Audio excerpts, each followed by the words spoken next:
Hello guys, welcome to our YouTube channel. వెన్నెలవే మొదటి భాగం వీడియో చూసిన తర్వాత ఈ వీడియో చూడండి. వెన్నెలవే పార్ట్ 2. 2 సంవత్సరాల క్రితం ఎస్ఎస్ఆర్ కాలేజ్ భీమవరం కథ కోసం సృష్టించబడిన కాలేజ్ స్థలం గమనించగలరు.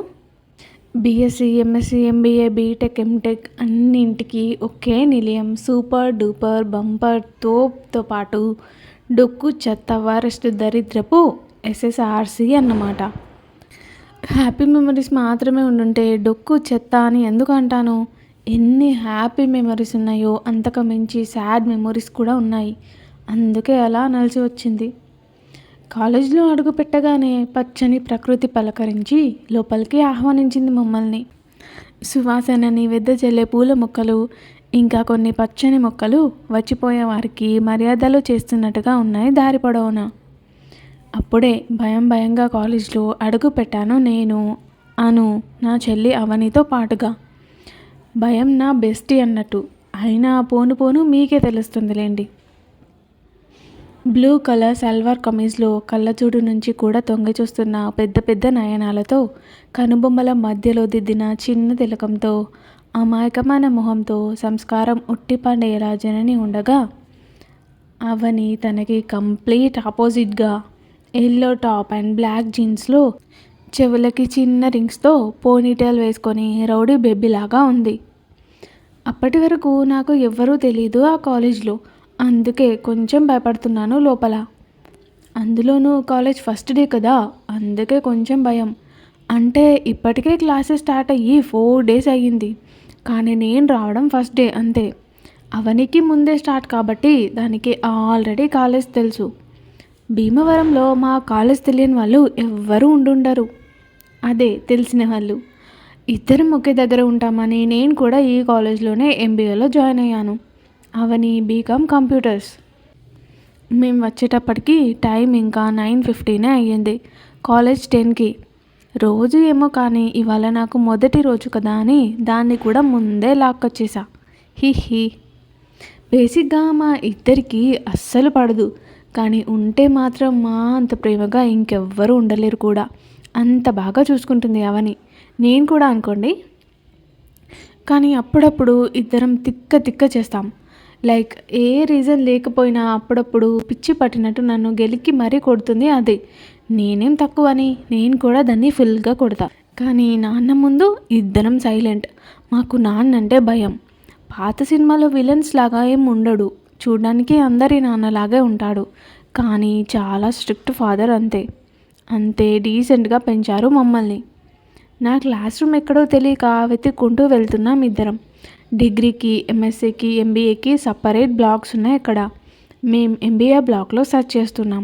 ఇంతలో వెనుక నుంచి ఎవరో పిలిచినట్టు అనిపించడంతో వెనక్కి తిరిగాము. సీనియర్స్ గ్యాంగ్ ఉన్నారు అక్కడ.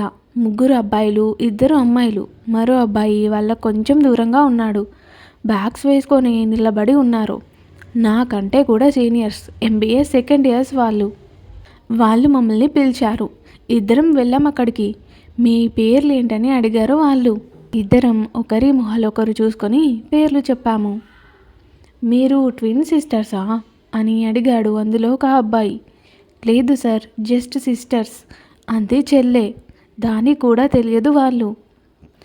ఏ ఇయర్, ఎక్కడి నుంచి, ఏ బ్రాంచ్, వరుస పెట్టి అన్ని డీటెయిల్స్ అడుగుతున్నారు వాళ్ళు. అన్నీ చెప్పుకొచ్చాము.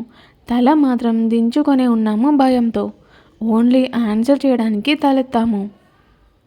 అది సరే కానీ ఎందుకు అంత భయపడుతున్నారు? మేమేం కొరుక్కొని తింటున్నామా? ఆ గ్యాంగ్లో ఓ అబ్బాయి అంటుంటే, ఏం కాదు భయపడకండి, 2 రోజులు పోతే మీరే అలవాటు పడతారులే అన్నది గ్యాంగ్లోని ఓ అమ్మాయి మా మొహాల్లోని భయం చూసి. అసలు వాళ్ళ నోటి నుంచి ఇలాంటి మాటలు అస్సలు ఊహించలేదు మేము. సీనియర్స్ ఇంత మంచి వాళ్ళు ఉంటారా? అస్సలంటే అస్సలు అనుకోలే. సీనియర్స్ అంటే ర్యాగింగ్, క్రయింగ్, ఫియరింగ్, రన్నింగ్ ఇదే విన్నాం. కానీ వాళ్ళు అంత బాగా మాట్లాడేసరికి వింతని చూసినట్టు అట్లనే చూస్తున్నాం వాళ్ళనే. ఏం అలా చూస్తున్నారు? ఏం కాదు, అంతా మనదే, అందరూ మన వాళ్ళే. మిమ్మల్ని ఎవరైనా ఏమైనా అంటే మాతో చెప్పండి, ఓకే అని వాళ్ళేదో చెప్తూ ఉండగానే వచ్చాడు ఒకతను. చాలా ఆయాసపడుతూ పరిగెత్తుకుంటూ వచ్చిన వాడిలా ఉన్నాడు. అతను రాగానే అందరి తలలు అతని వైపుకు తిరిగాయి. రేయ్, సూర్య వచ్చాడటరా అన్నాడతను ఆయాసపడుతూనే. అతని మొహంలో కంగారు, కాస్త భయం స్పష్టంగా తెలుస్తున్నాయి. వాట్? సూర్య వచ్చాడా? సూర్యనా? సూర్య? ఆల్మోస్ట్ అందరూ అదే ప్రశ్న, అందరి మొహాల్లో అదే ఆశ్చర్యం, అదే కంగారు, అదే భయం. ఒక్కరి మొహంలో తప్ప, ఇందాక ఆ పక్కన నించున్న అబ్బాయి మొహంలో తప్ప. అతని మొహంలో ఆశ్చర్యం లేదు, వేరే భావం ఉంది. అతని కళ్ళు మొత్తం ఎర్రగా అయ్యాయి, కోపంతో కాబోలు. అతని పిడికిలి బిగుసుకుంది. అప్పటికే చూపు ఎటో తిరిగింది. ఒక్క సెకండ్లో అందరూ అక్కడి నుంచి మాయమైపోయారు, ఆ అబ్బాయితో సహా. వాళ్ళ ఎక్సైట్మెంట్ చూసి, ఏమైందే, ఎవరి సూర్య అడుగుతోంది అవని. నేను ఏదో ఆలోచిస్తూ ఉన్నా. రావే, ఏదో ఇంట్రెస్టింగ్ అనుకుంటా, బా మనం కూడా వెళ్దాం రా అని నా చెయ్యి పట్టుకొని లాగింది అది. అవనికి డేర్ చాలా ఎక్కువ, నాకు దానంత లేదు. అవసరమాను, క్లాస్కి టైం అయిందిరా, పోదాం లోపల భయపడుతూనే అన్నా. జాను, అది నన్ను అక్క అని పిలవదు. అదేం పిచ్చో దానికి నాకు అస్సలు అర్థం కాదు. రేపటి నుంచి ఎట్లాగో రోజు వింటాంగా.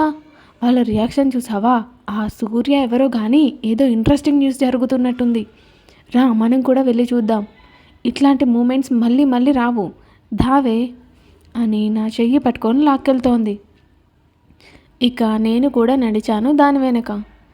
ఇద్దరం వెళ్ళాము. వాళ్ళు వెళ్ళిన సైడ్, వాళ్ళు కనిపించేంత డిస్టెన్స్లో కొంచెం దూరంలో నిలబడి చూస్తున్నాం. అప్పటికే అక్కడ చాలామంది గుంపులు గుంపులుగా ఉన్నారు. అంతా గోలగోలగా ఉంది. అది కాలేజ్ వెనక సైడ్ కాబట్టి కాలేజ్ వాళ్ళే ఉన్నారు అందరూ. కానీ మధ్యలో ఉన్న మనిషి కనిపించట్లేదు నాకు. ఎగిరెగిరి చూశాను, అయినా కనిపించలేదు. అను, ఏం కనిపిస్తుంది నీకు అక్కడ?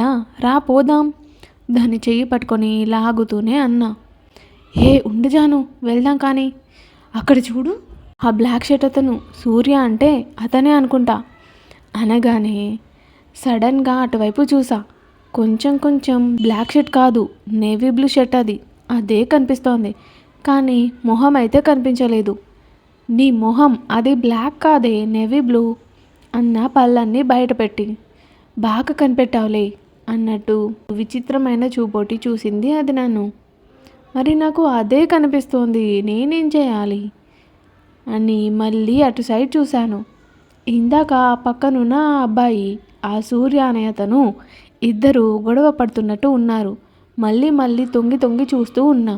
పక్క నుంచి కొంచెం ఎవరో జరగగానే అతని చేయి కనిపించింది నాకు.